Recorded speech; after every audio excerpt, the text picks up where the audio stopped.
Rockstar gave us another look at the world of Red Dead 2 with their second gameplay video, and much like the first one, there's a bunch to unpack in it, so let's dive in, shall we?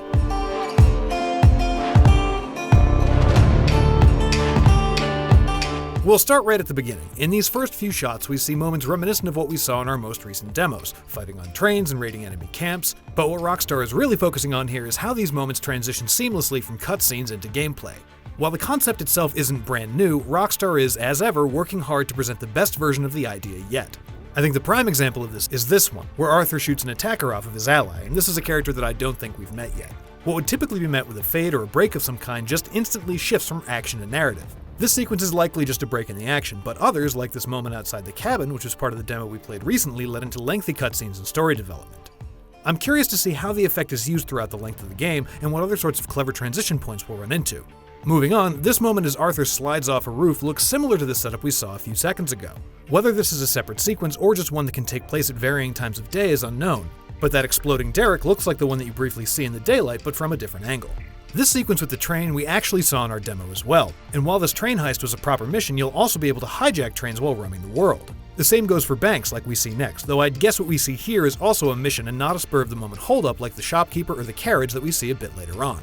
Something I also want to point out here is the rad environmental destruction during this explosion. I don't think we'll be able to blast our way through a whole building Red Faction style, but based on the way crates and wagons turn from cover into rubble during our demo, there's clearly a decent sense of destructibility to the world around us.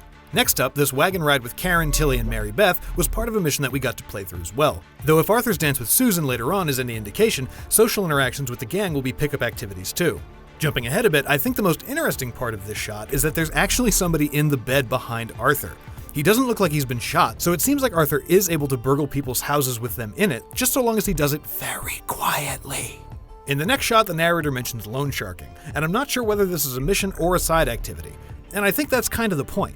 It seems that many of the activities that you do on mission can also be undertaken on your own time as well, which makes sense considering how the team at Rockstar is trying to blend story and gameplay together. Next we see this beautiful vista, and something really cool that I want to point out here is that all of the clouds here are volumetrically rendered and will blow around and dissipate accordingly. These guys holding you up could be from a mission or a random event.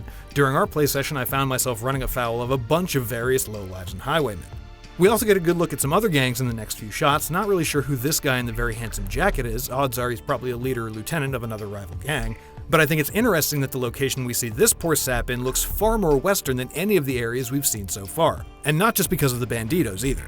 Similarly, this guy seems to be pretty important. It might be Colm O'Driscoll, he's the leader of a rival gang of the same name who we were hunting in our recent demos. Switching gears a bit, the first shot of the lawmen we see here appears to be in Blackwater. And what I think is most interesting about the law in this game is that there are different and distinct phases to being wanted. In this shot here, the pursuing officers don't know Arthur is the man that they're after. They're just investigating an unknown suspect. But later on, we see that Arthur became infamous enough to have a bounty placed on him. Jumping ahead, we get a good look at the varying levels of DeadEye. In our demo, we had what was level 2 DeadEye in the original. It auto-placed targets wherever the cursor was aimed, though here we see it slowing time and the player eventually being able to see vital organs and weak points on your target. It's also interesting that Arthur shoots what looks like an unlit stick of dynamite under this wagon before entering DeadEye, which leaves us all sorts of options for traps and ambushes. The last thing I'll mention about the gunplay is that it seems like they've fixed one of my biggest problems with the original.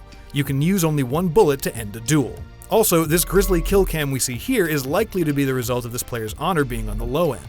Allegedly, the higher your honor is, your kill cams will focus more on Arthur, while low honor means that they'll be gorier and focus on your victim.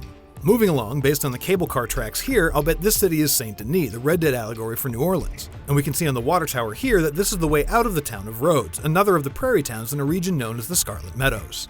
We know that eating is integral to Arthur keeping his core stats up, and based on the catalogs we saw in stores, we can probably assume that the menu here will have a variety of options to choose from with varying stat benefits. There's some beautiful metalwork on these weapons here, and we know that you can upgrade and improve your weapons at various gunsmiths and shops and camps. And here, to rival Geralt of Rivia, we see Arthur having a bath, complete with a scrub command in the bottom right corner. This might determine how clean you actually get while bathing, which is important since we can see these townfolks reacting unfavorably to a filthy Arthur walking past them covered in what is hopefully just mud. We also get a look at a bunch of the activities we can partake in around the world, from dominoes or blackjack to five-finger fillet to drinking or doing work at camp or cattle rustling to whatever the hell it is that Arthur and John are doing on this handcart.